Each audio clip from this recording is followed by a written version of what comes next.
ಬಂದಿಲ್ಲ. Okay, start ಮಾಡೋಣ ಹಾಗಾದರೆ. ನಮಸ್ತೆ ಎಲ್ಲ ಸಮಸ್ತ ಅಕೌಂಟೆನ್ಸಿ ವಿದ್ಯಾರ್ಥಿಗಳೇ, ಎಲ್ರಿಗೂ ಅಕೌಂಟೆನ್ಸಿ ಕರ್ನಾಟಕ ಕ್ಲಾಸಿಗೆ ಸ್ವಾಗತ ನಾನು ಕೋರುತ್ತಾ, ಇವತ್ತಿನ ಕ್ಲಾಸಲ್ಲಿ ನಾವು ಬ್ಯಾಂಕ್ ರೀಕನ್ಸಿಲ್ ಸ್ಟೇಟ್ಮೆಂಟ್ನ ಒಂದು ಪ್ರಾಬ್ಲಮ್ ನಂಬರ್ 4 ಕ್ವಶನ್ ಬ್ಯಾಂಕಲ್ಲಿರುವಂಥ ಕರ್ನಾಟಕದ ಕ್ವಶನ್ ಬ್ಯಾಂಕಲ್ಲಿರುವಂಥ page number 69. Okay, page number 69 problem number 4 solve ಮಾಡ್ತಾ ಇದ್ವಿ. ಎಲ್ಲ ವಿದ್ಯಾರ್ಥಿಗಳು ಅದರ ಬಗ್ಗೆ ಗಮನ ಕೊಡಬೇಕು, ಅದರ ಬಗ್ಗೆ ನೋಡ್ಕೊಳ್ಳಿ. ನಾನು ಕ್ವಶನ್ನ ಓದಿ ಹೇಳ್ತಾ ಇದ್ದೀನಿ, ಆ ಕ್ವಶನ್ನ ನೀವೆಲ್ಲರೂ ನೋಡ್ಕೋಬೇಕಾಗತ್ತೆ. ಸ್ಟಾರ್ಟ್ ಮಾಡೋಣ ಹಾಗಾದರೆ. ಸೊ ಲಾಸ್ಟ್ ಕ್ಲಾಸಲ್ಲಿ ನಾವು ಹಿಂದಿನ ತರಗತಿಗಳಲ್ಲಿ ಕೆಲವೊಂದಿಷ್ಟು ಪ್ರಾಬ್ಲಮ್ಗಳನ್ನ ಸಾಲ್ವ್ ಮಾಡಿದ್ವಿ, ಅದನ್ನೆಲ್ಲ ನೋಡ್ಕೊಳ್ಳಿ. ಸೊ ಅದು ನಿಮ್ಗೆ ಅರ್ಥ ಆಗಲಿಲ್ಲ ಅಂದರೆ ಈ ಪ್ರಾಬ್ಲಮ್ ಮತ್ತೊಂದು ಸರಿ ಅರ್ಥ ಮಾಡ್ಕೊಂಡು ಟ್ರೈ ಮಾಡಿ. So problem number 4, prepare bank reconciliation statement as on May 31, 2017. Right or wrong? Right. Okay, the bank balance as per passbook. Bank balance as per passbook ಇದೆ, ಕ್ಯಾಶ್ ಬುಕ್ ಇಲ್ಲ. ಪ್ರತಿ ಸರಿ ಏನಾಗ್ತಿತ್ತು, bank balance as per cash book ಕೊಡ್ತಿದ್ರು. ಈ ಪ್ರಾಬ್ಲಮಲ್ಲಿ ಏನಾಗಿದೆ, ಉಲ್ಟಾ ಆಗಿದೆ, ಅಪೋಸಿಟ್. ಅಂದರೆ ನಾವೇನು ಪ್ಲಸ್ಸು ಮೈನಸ್ ಮಾಡ್ತೇವೆ ಅದರ ಅಪೋಸಿಟ್ ಆಗಿದೆ. ಈ ಥರ ಪ್ರಾಬ್ಲಮ್ನು ಕೂಡ ಲಾಸ್ಟ್ ಟೈಮಲ್ಲಿ ನಿಮ್ಗೆ ಹೇಳ್ಕೊಟ್ಟಿದ್ದೀನಿ ನಾನು, ರೈಟ್. ಸೊ ಹಾಗಾದರೆ ನೋಡಿ ಏನು ಕೊಟ್ಟಿದ್ದಾರೆ ಅಂದರೆ, the passbook of mister Anurag showed A balance of ₹10,000 on May 31, 2017. Check issued but not yet presented for payment, ₹2,000. Payment side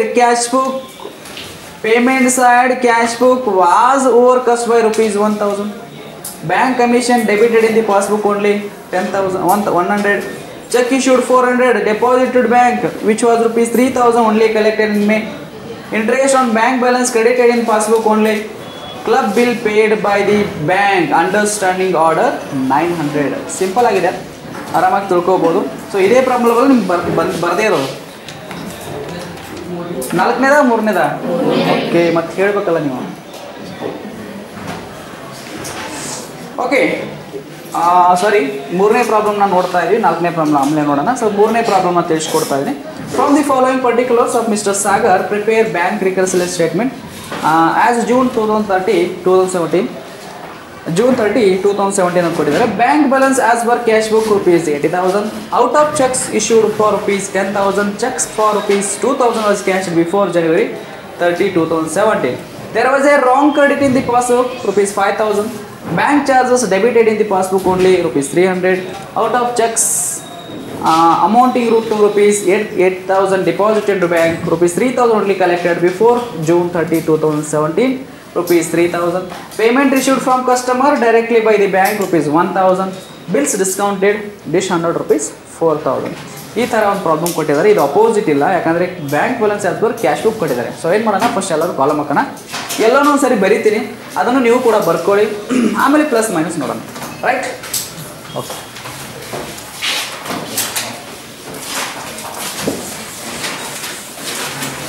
so column hockey format ಹಾಕಿದರೆ ಸಾಕು, ನಿಮಗೆಲ್ಲ ಅಂಡರ್ಸ್ಟ್ಯಾಂಡ್ ಆಗೇ ಆಗುತ್ತೆ ಪಕ್ಕ.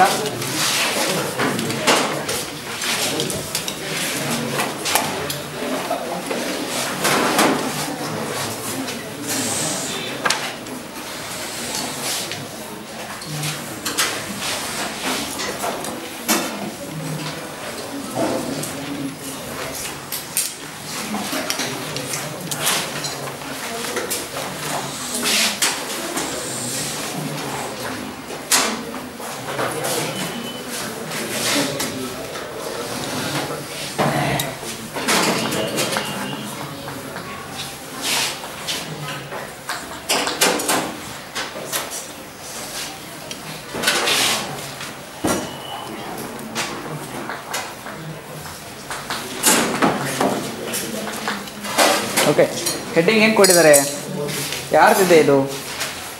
Bank reconciliation statement as on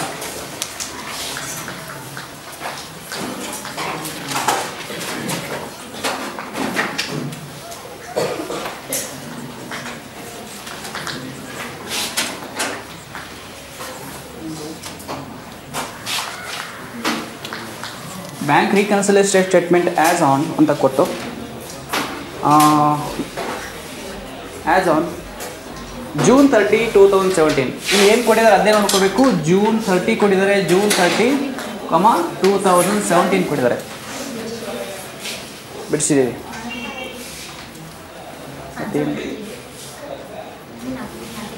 ಇಲ್ಲ, ಕೆಲವೊಂದು ಪ್ರಾಬ್ಲಮ್ ಇದೆ, wait ಮಾಡಿ, ನಾನು ಬಿಡಿಸಿಲ್ಲ ಅದನ್ನು.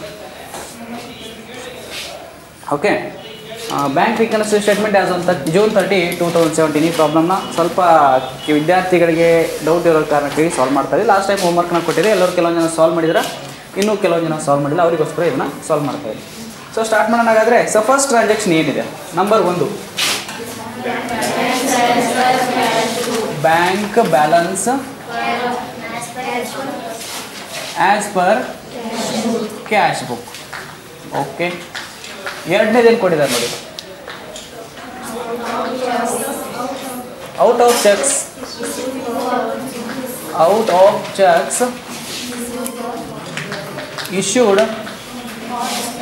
issued for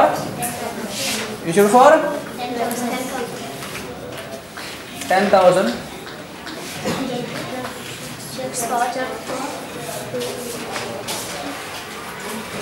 checks for rupees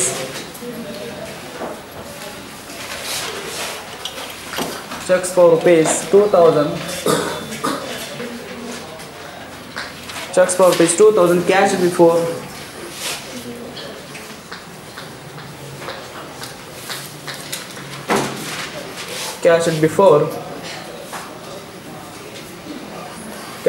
June 30.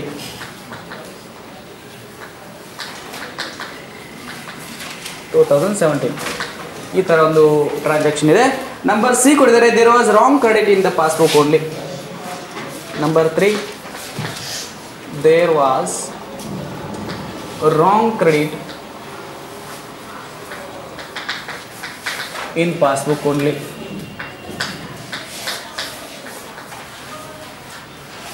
Next out of cheques, ಅದು ನಂಬರ್ ABCD ಆಗಬೇಕಾಯಿತು, ಇರಲಿ ಪರವಾಗಿಲ್ಲ.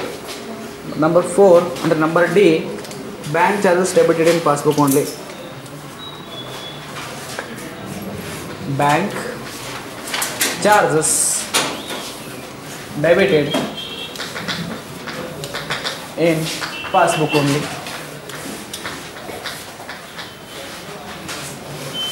Next, number 5, out of checks amounting rupees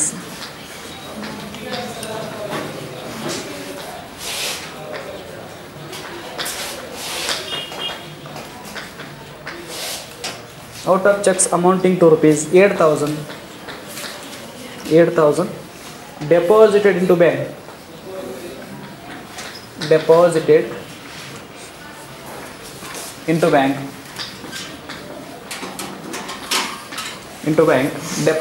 into bank rupees 3,000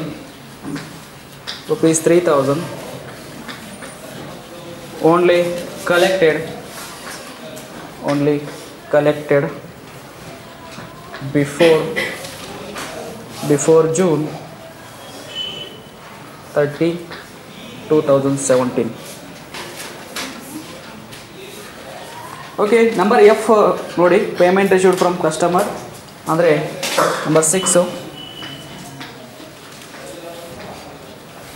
payment received from a customer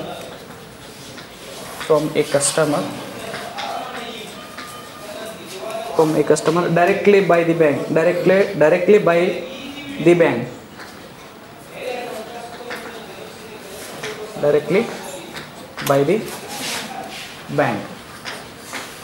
Directed by the bank. Bills discounted dishonored. Number 7.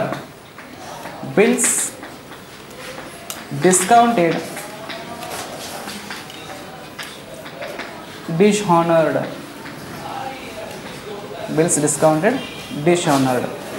So ಈ ರೀತಿ ಏನು ಕೊಟ್ಟಿದ್ದಾರಪ್ಪ ಅಂದರೆ ಪ್ರಾಬ್ಲಮ್ನ ಕೊಟ್ಟಿದ್ದಾರೆ. So ಎಲ್ಲರೂ ಬೇಗ ಈ ರೀತಿ ಕಾಲಮ್ನ ಹಾಕ್ಕೊಂಡು ಇದನ್ನು ಬರ್ಕೊಂಬಿಡಿ ಫಾಸ್ಟಾಗಿ.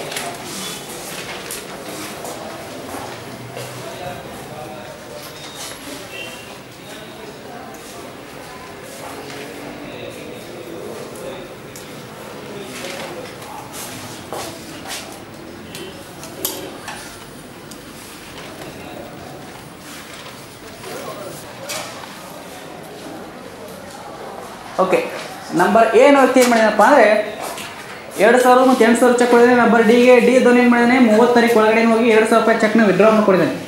ಬ್ಯಾಂಕ್ ಎಷ್ಟು ಉಳಿತು 42,000. ಇವನು ಎಷ್ಟು ತೊಗೊಂಡಿದ್ದಾನೆ 40,000. 8,000 ರೂಪಾಯಿ ಏನಾಗಿದೆ ಚೆಕ್ಕು ಬಿಫೋರ್ 30 ತಾರೀಕು ಒಳಗಡೆ ಏನಾಗಿಲ್ಲ, ಅದು ವಿಡ್ರಾ ಆಗಿಲ್ಲ, ಅದೇ ಅದು ಕೊಟ್ಟಿದ್ದಾರೆ. Out of cheques issued for rupees 10,000 cheques for rupees 2,000 cash, 2,000 cash ಆಗಿತ್ತು. ಇನ್ನು ಬಿಫೋರ್ ಜೂನ್ 2017 2,000 ಮಾತ್ರ ಕ್ಯಾಶ್ ಆಗಿದೆ. ಉಳಿದೆಷ್ಟು 8,000. ಇಲ್ಲಿ ಎಷ್ಟಿದೆ ಬ್ಯಾಂಕಲ್ಲಿ ಎಷ್ಟಿದೆ, ಇಲ್ಲಿ ಯಾಕೆ ಹೋಗಲಿಲ್ಲ ಅವನು 8,000 ರೂಪಾಯಿ ಒಯ್ದಿಲ್ಲ, 8,000 ಚೆಕ್ ಒಯ್ದಿಲ್ಲ. ಸೊ ಈಗ ನಾವು ಪ್ಲಸ್ ಮಾಡ್ಬೇಕಾ ಮೈನಸ್ ಮಾಡ್ಬೇಕಾ, ಏನು ಮಾಡಬೇಕು ಪ್ಲಸ್ 8,000 ಮಾಡ್ಕೋಬೇಕು. ಸೊ ಹಾಗಾದ್ರೆ ಏನಾಗತ್ತೆ ಇದು ಅಕೌಂಟು ಏನಾಗುತ್ತೆ ಪ್ಲಸ್ ಆಗುತ್ತೆ. ಸೊ ಆ ಕಾರಣಕ್ಕಾಗಿ ಅದನ್ನು ಪ್ಲಸ್ಸಲ್ಲಿ ತೊಗೋಬೇಕು. ಇಷ್ಟೇ ಸಿಂಪಲ್ ಇದೆ, ಇದರದ್ದೇನು ತಲೆ ಕೆಡಿಸ್ಕೋಬೇಡಿ. ಚೆಕ್ನ ಕೊಟ್ಟಿದ್ದೀವಿ, cheque issued but not cashed, cheque issued but not ಕ್ಯಾಶ್ಡ್.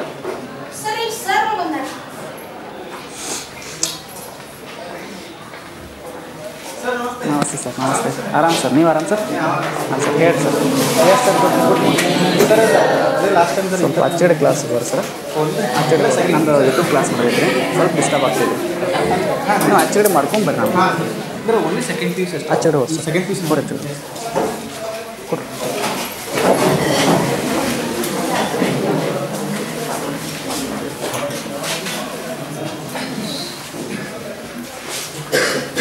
Okay, ಏನು ಹೇಳ್ತಾ ಇದೆ?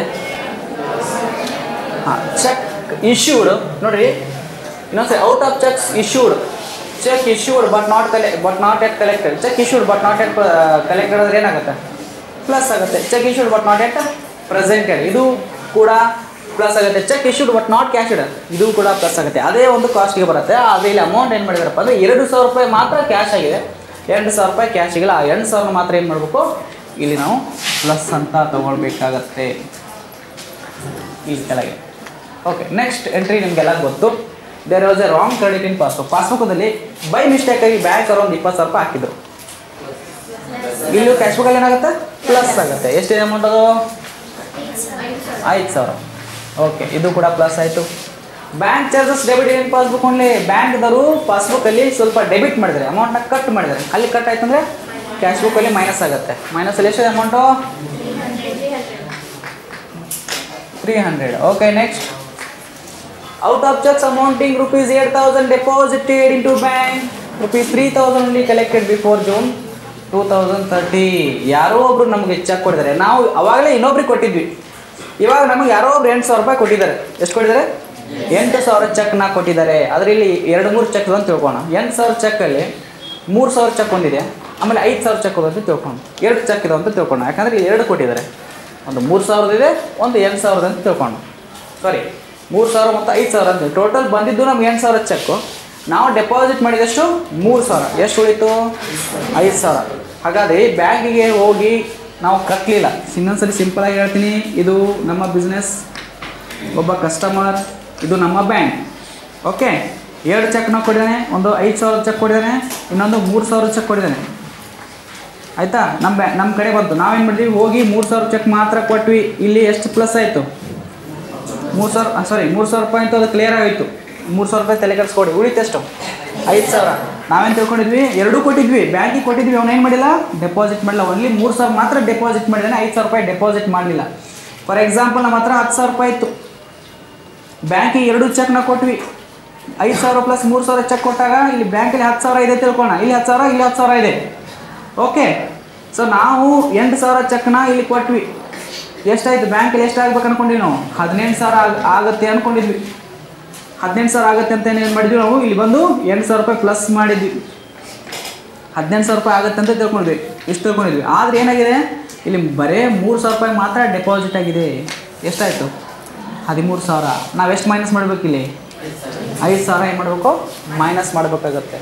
ಸೊ ಆ ಕಾರಣಕ್ಕಾಗಿ out of cheques amounting to rupees 8,000 cheques deposited into bank. ಬ್ಯಾಂಕಿಗೆ 8,000 ಚೆಕ್ ಡೆಪಾಸಿಟ್ ಮಾಡಿದ್ವಿ, ಆದರೆ ಓನ್ಲಿ 3,000 ಮಾತ್ರ ಕಲೆಕ್ಟ್ ಆಗಿದೆ, 5,000 ರೂಪಾಯಿ ಕಲೆಕ್ಟ್ ಆಗಿಲ್ಲ, ಮೈನಸ್. ಸೊ ಈ ಥರ ಇಷ್ಟು ಕಷ್ಟವಾಗಿರೋದು ಕ್ವಶನ್ ನಿಮಗೆ ಬ್ಯಾಂಕ್ ಎಕ್ಸಾಮಲ್ಲಿ ಕೇಳಲ್ಲ, ಸಿಂಪಲಾಗಿ ಕೇಳ್ತಾರೆ. Cheque issued but not yet collected ಇಷ್ಟೇ ಕೇಳ್ತಾರೆ, ಸಿಂಪಲಾಗಿ ಕೇಳ್ತಾರೆ.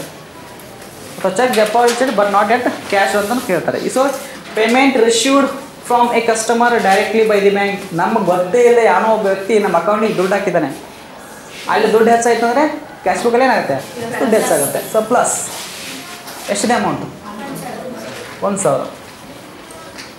Next bills discounted dishonoured minus plus minus. Bills ಕೊಟ್ಟಿದ್ದೀವಿ, ಡಿಸ್ಕೌಂಟೆಡ್ ಆಗಿದೆ, ಮೈನಸ್ ಆಗುತ್ತೆ. ಅಮೌಂಟ್ ಎಷ್ಟಿದೆ, 4,000. ಟೋಟಲ್ ಮಾಡಿ ಯಾವ ಸೈಡ್ ಜಾಸ್ತಿ ಬರುತ್ತೆ, ಯಾವ ಸೈಡ್ ಕಡಿಮೆ ಬರುತ್ತೆ, ಎಷ್ಟು ಬರುತ್ತೆ, 94,000. ಓಕೆ, 94,000 ಟೋಟಲ್ ಆಯಿತು. ಅದನ್ನ ಇಲ್ಲಿ ತೊಗೊಳ್ತಾ ಇದ್ದೀವಿ, ಅದೇ 94,000 ಈ ಕಡೆ ಸೈಡ್ ತೊಗೊಳ್ತಾ ಇದ್ದೀವಿ, ಮೈನಸ್ ಮಾಡ್ತಾ ಇದ್ದೀವಿ. 94 ಮೈನಸ್ ಮಾಡಿದಾಗ ಬಂತು ಎಷ್ಟು ಆನ್ಸರ್, ಎಷ್ಟು, 84,700. ಬರ್ಕೊಳ್ಳಿ ಎಲ್ಲ ವಿದ್ಯಾರ್ಥಿ, ಫಾಸ್ಟಾಗಿ ಬರ್ಕೊಳ್ಬೇಕು.